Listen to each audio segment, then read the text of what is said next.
We're back on the ground at the IEC. It's been an incredible few days. We've seen parties protesting the outcome of this result. I've spoken to so many people, from Gwede Mantashe to Fikile Mbalula to James Self from the DA. It's just been crazy, and we're bringing you more interviews, more analysis, and more fire as we continue on the ground at the Results Center. Stay tuned. Ayeye. Spread the fire. Welcome back to SMWX. And I've got a veteran of the show, one of your favorites, Mr. Hlaudi Motsoeneng. Dade, thank you so much for joining us again. Thank you very much, Dade. I'm very happy to be here. Yep. So how are you feeling about the results so far? And tell us your reaction to the election results so far. So far, I think our movement, we did very well. It is a 4 months old movement. So if you look 4 months, we have been working, but the reality is we could not reach all the corners in South Africa. So this is the opportunity for the movement to rebuild itself and work very hard. I'm confident that we as ACM, we are going to do very well. In any case, we have done well so far. I mean, within 4 months, we're contesting national elections. It has never happened. I'm very excited.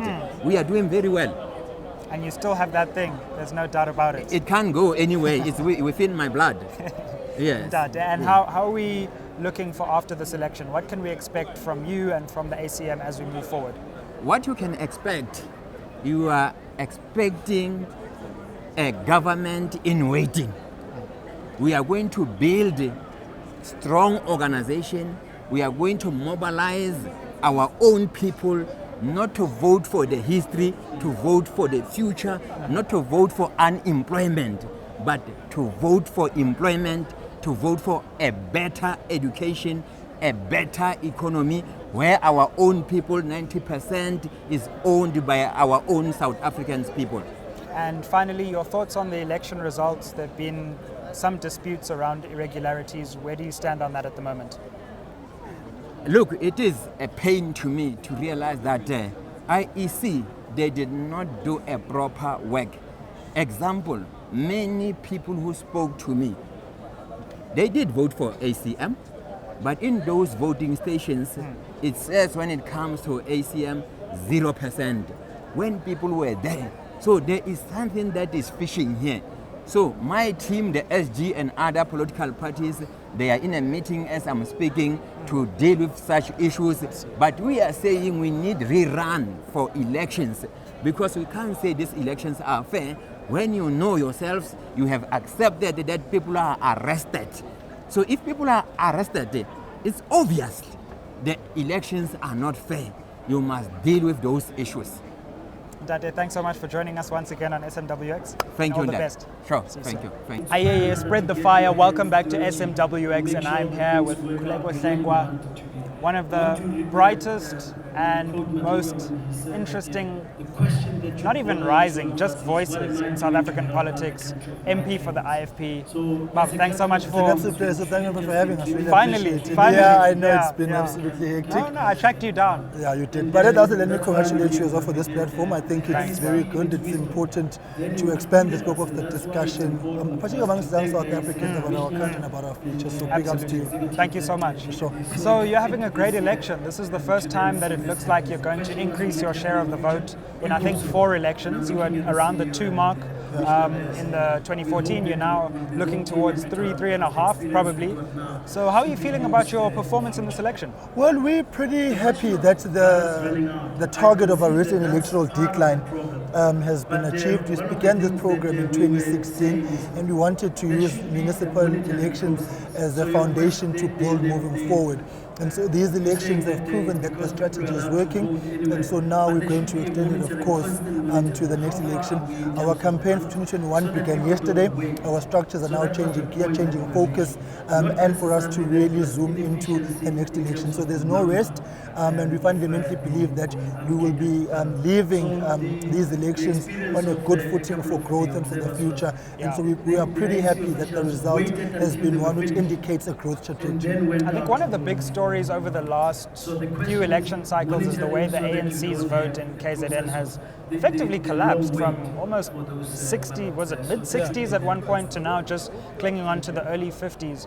What do you think is behind the way that the ANC has just barely been able to cling on in this 2019 election? It's two things. One, we have successfully done well to go back to basics, to actually deal with our own internal issues. We've reinforced branches and constituencies in the main with the fundamental belief that all politics is local. And we decided to have leadership stability at the top. Much to the criticism of others who certainly didn't understand our strategy. Principal Thelezi, when he wanted to step down and the party was not, we understood he's the man who keeps us together. And so because party policy is also dependent on stability and has been able to provide it. But secondly, it's also because the ANC has just been fumbling. In the province, a lot of service delivery inefficiencies and deficiencies, which of course are of great concern to citizens, from healthcare to education and crime and so on. So the sentiment of the voters as well is one which reinforced the trust deficit which existed between the provincial government and the electorate, and we were able to tap into that because we've got a track record where we have governed and where we do govern to back us up moving into the future. And so that's why now we are poised to be the official opposition, coming from very serious electoral losses of the past, and so we're on a trajectory of growth. And the NFP has also but collapsed in the province. Take us through the dynamics that have been at play between yourselves and the NFP. Well, if a political party is founded on anger and you are founded on disagreements within a political party, which really could be addressed, you are bound to fumble along the way. Because you are not genuinely concerned about the collective interests of the people, but concerned about self-serving politics and agendas and about positions. And that was the first mistake of the NFP. Secondly, of course, the fact that the NFP was an ANC-sponsored project in itself did not, engender them well with the people that the leadership left with.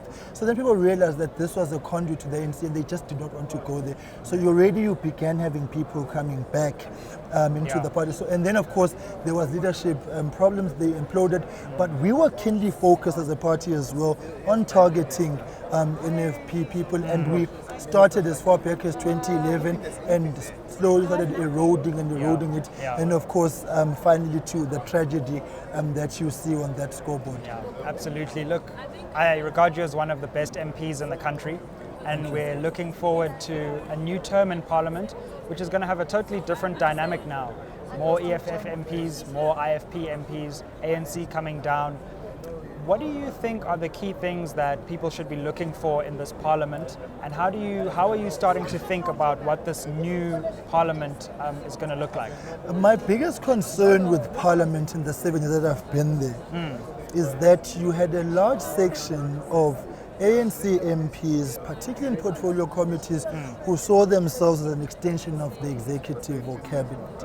So when ministers and departments came to account, you found MPs being the first line of defense of ministers, and negating our responsibility of playing oversight and exercising accountability from them. That fundamentally collapsed our systems of checks and balance. With a reduced majority, the ANC will have to relook at how it plays its parliamentary program, and it's incumbent on us on the opposition benches to continue exerting the necessary pressure on Parliament to be functional, effective and efficient.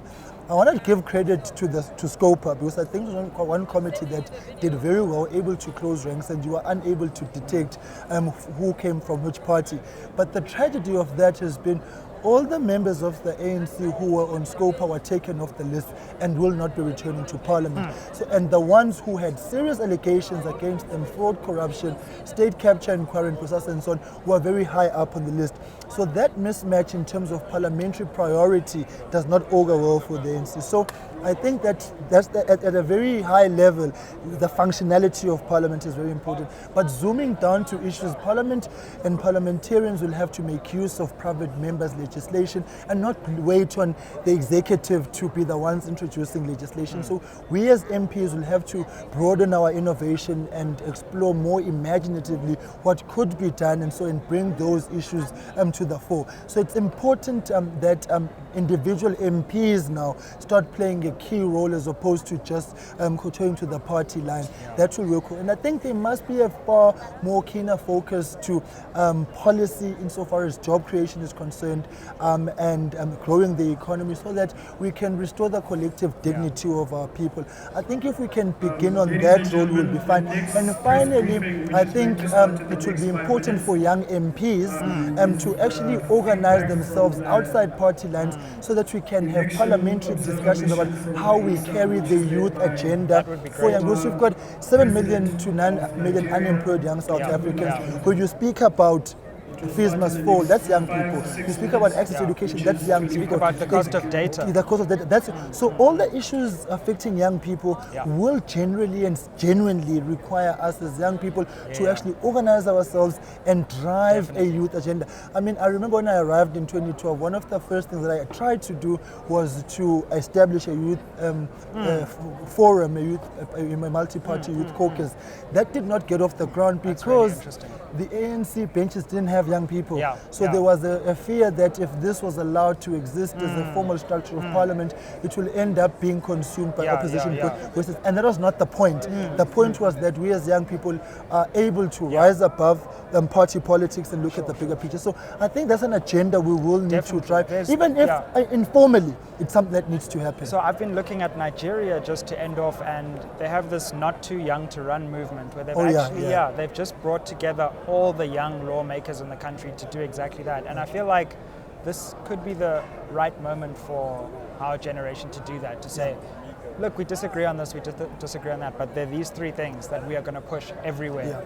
And in whatever way you mean. No, I fully agree with you. In fact, the Interparliamentary Union has also been driving an agenda of ensuring that young people are represented. And so in even delegations going to the IP and so on, get more credit and more speaking time and so on. If their delegations have got youth representation of a higher level. So those are all the things where I fundamentally believe, I mean, looking at the parliament I arrived in 2012, and now there has been a very progressive improvement in terms of youth representation, particularly we in the IFP as well. We have really tried with our youth representation on these lists to broaden our scope as well. I mean, our top 5 has got 3 people below the age of 40, for example. And when you look at the list further, you've got 28 and so on. And other parties have done the same. So I think we need to broaden that scope because Sizwe, the one thing which should have been an awakening moment for all of us was when Fees Must Fall chose to organize itself outside political party structures. There was a vote of no confidence in terms of youth representation. So we need to respond to that positively by creating sufficient space for young people to engage their politics in the mainstream agenda and this parliament. Well, Baba, thanks so much for joining us. My brother. Thank you. Looking forward to seeing you in that next parliament. No, for sure. Thank you very much. And to South Africans, thank you very much. Let's move forward and make sure that we, at least as young people, make a difference for future generations. Ayeye. Hi guys, and welcome to SMWX. I'm standing here today with the Secretary General of the ANC, Mr. Ace Magashule. Thank you so much for taking the time to sit down with us and have a chat about the election. So first off, I'd just like to start by asking, what are your thoughts on the current results, and how is the party feeling in light of these current results? Well, we are good, excellent. We have performed 48 parties, multi-party democracy.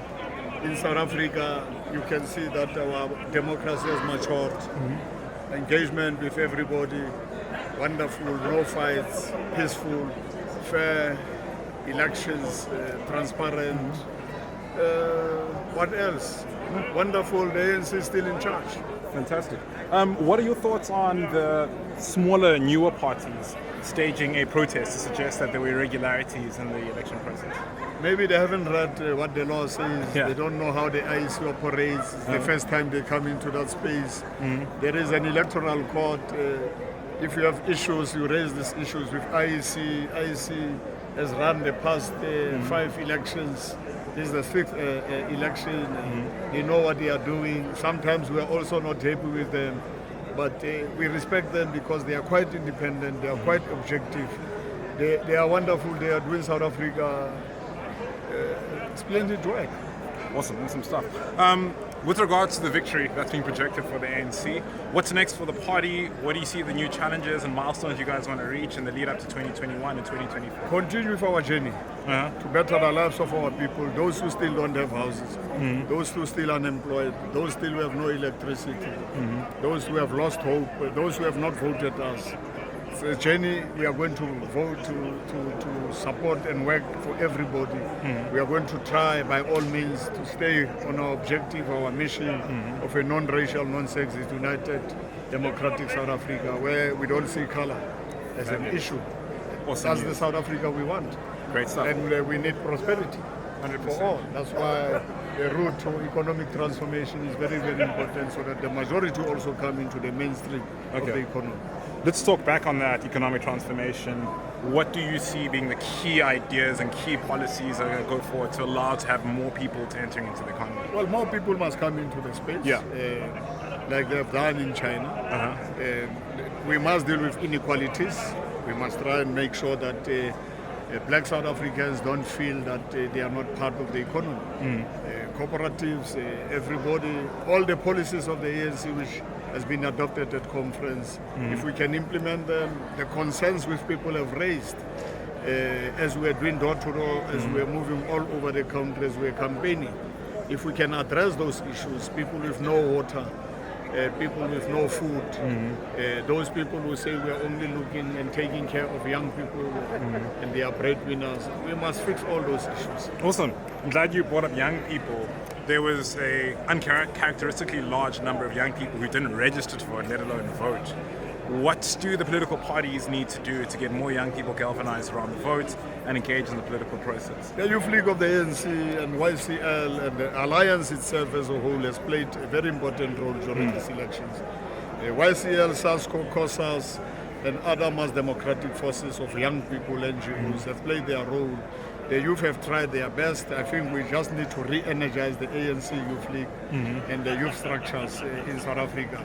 Those who are actually pro-change, pro-development, pro-transformation, those who want to see a better South Africa. We just need to work with them and re-energize them moving forward into the future. Awesome. And the ANC itself must have also youthful leadership. Okay, no, fabulous. On a lighter note, Mr. Magashule, the nickname Ace, where did you get that from? Well, Were you a footballer in your early days? I was a soccer player. What position did you play? A boxer. Okay, what position I did you play? played the likes of KK and Nana Lenswana when they were part of Mpofu-Walsh. I played in Paris by Ray Small Rangers. I played for Paris All Stars. All Paris champs. We are all the champs in the team. My team in Paris were actually feeding Mangaung United, what we know as Bloemfontein Celtics. No, those were the days when we were still playing soccer, but we couldn't be these big names. Not we like played soccer at school.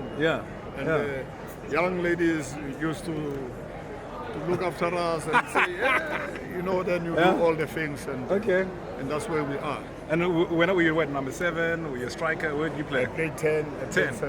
Okay. And today, looking at football in the world today, which team are you currently favoring? Who excites you in the football space currently these days? Well, Ronaldo. Okay, Cristiano. All right. Salah. What about Mbappe? The African. Even the Africans. They do inspire and make sure that we. But soccer is not about color also. No, of course not. But it helps when there's an African. Is there. No. And in South Africa, Pesitao, you can see. Those wonderful young boys who actually make us pride all the time and inspire many young people to watch even soccer. No, Fabs, then who's your team of favor in South Africa? Which team do you support? Bloemfontein Celtics. Celtics all the way? Yeah. Okay, no, I'm glad. So you're with your province all the way? All the way. No, the Free State Cheetahs, do you support them as well? Of course. I've been the patron of the Free State Cheetahs. Okay. Yes. No. Awesome. It's not because I come from the Free State, but they make soccer. The Celtics, they make soccer in South Africa too. It's a theatre. You feel it. You can't leave a game there without loving that team. It promotes that province. No, I love it. If you want to talk tourism, put Celtics there. Okay. And you see tourists all over.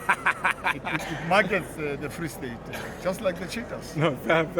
And all the players of South African rugby comes from the Cheetahs. Of all other teams in South Africa comes from the Cheetahs. There are a few. There are a few. He has produced a lot. No, Even they're in cricket. No, cricket a lot. I mean, you've got great schools down in the Free State that have produced great cricketers. Wonderful. No, awesome. Sir, thank you so much for your time. It's a pleasure. It was wonderful meeting you. Wonderful meeting Best you of too. luck in the next 5 years, and hopefully we can cross paths Wonderful. again in the future. Wonderful. Thank you so much. Thank you so much. SMWX. No young people are around the decision-making table. Let some new voices come to the fore. Follow us on WhatsApp and catch us live Tuesdays and Thursdays. Out with the old, in with the new. SMWX.